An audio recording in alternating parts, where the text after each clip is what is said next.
Hello mga kagala!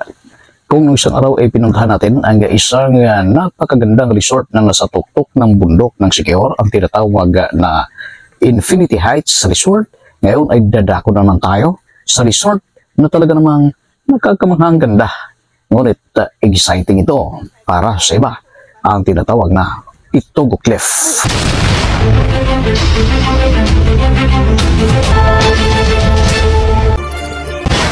Okay, day 2 natin ngayon sa Siquijor guys. So ito, gigising lang ng iba, pero ako kanina para 5 gising na ako. So huwag yung kalimutan din ay subscribe pagdating ka channel ang Jim Gala TV guys. Sa ganon ay mas lalo pa tayong ganahang mag-ikot. Okay, nasa mga ganitong oras, maaga rin tayo. After sa ating breakfast ngayon, diretso na tayo doon.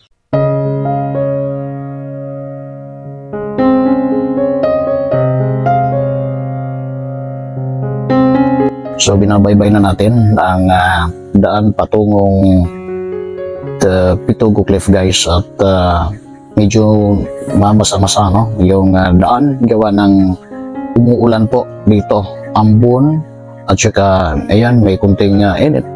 Okay, so mula rito sa ating dinadaanan ilang mga kilometro ito, hindi naman masyadong malayo bago dumating sa Pitogo Cliff na ito at sa iba pang destinasyon ngayong araw.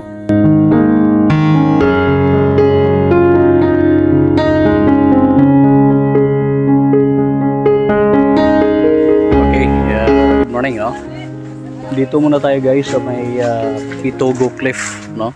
Ayos. So, kuan sir, kung gitawag ng Pitogo? Sa kahoy, sir. Kaning mga Pitogo, no?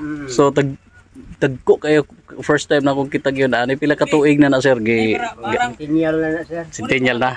So, yun na nakadako. So, bawal kuan? Ay, bawal. Okay. Sir, first name na to? Jasper. Ang entrance na to? Tag 30. Per head. Okay. Sige, sir, thank you. Thank you. So, okay guys. So,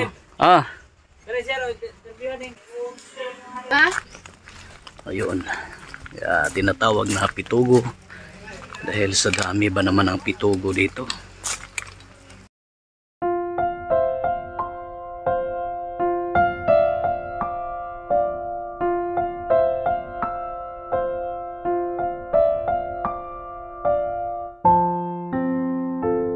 Diretso na tayong pumasok sa lugar guys, di na tayo nagtatagal pa gawa ng umuulan, no? At marami pa tayong pupuntahan ngayong araw. Kailangan matapos natin ang ilan pang mga lugar na mabisita natin ngayong araw.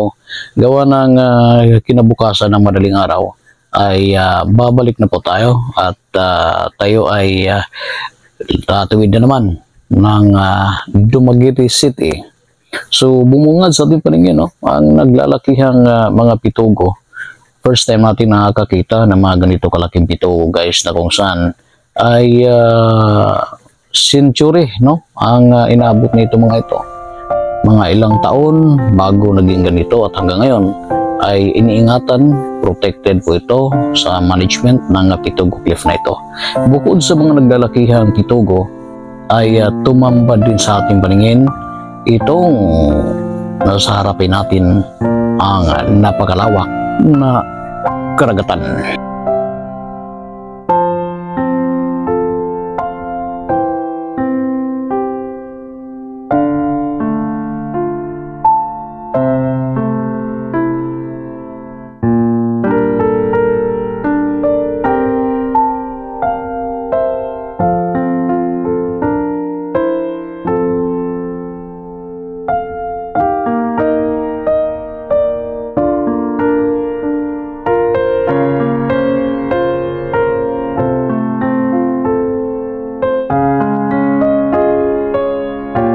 Napakaganda ang lugar na ito para sa akin, lalong-lalo na sa mga may edad na, lalong-lalo na sa may insaktong edad.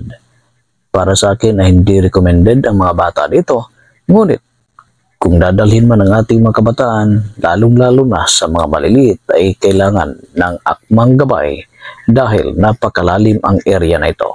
Bukod sa napakalawak na karagatan at magandang lugar ay makikita pa rin natin ang naglalakihang mga pitugo na nakapalibot dito.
Walang duda na ang lugar na ito ay binabalik-balikan ng mga turista, mga tao na kung saan ay naghahanap ng mga magagandang tanawin at gaya nito.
Okay guys, no?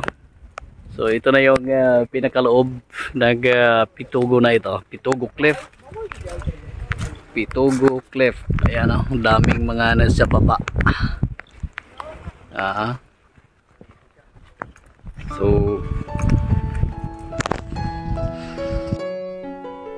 ayan na, nasaksihan na po natin kung ano yung mga dapat na makita dito sa Pitugo Cliff na ito. At dahil naramdaman na naman natin ang pagpatak ng ulan, ay kailangan na po nating umalis sa mga oras na ito. Tayo ay tutungo sa Cambugay, ilang kilometro mula rito guys.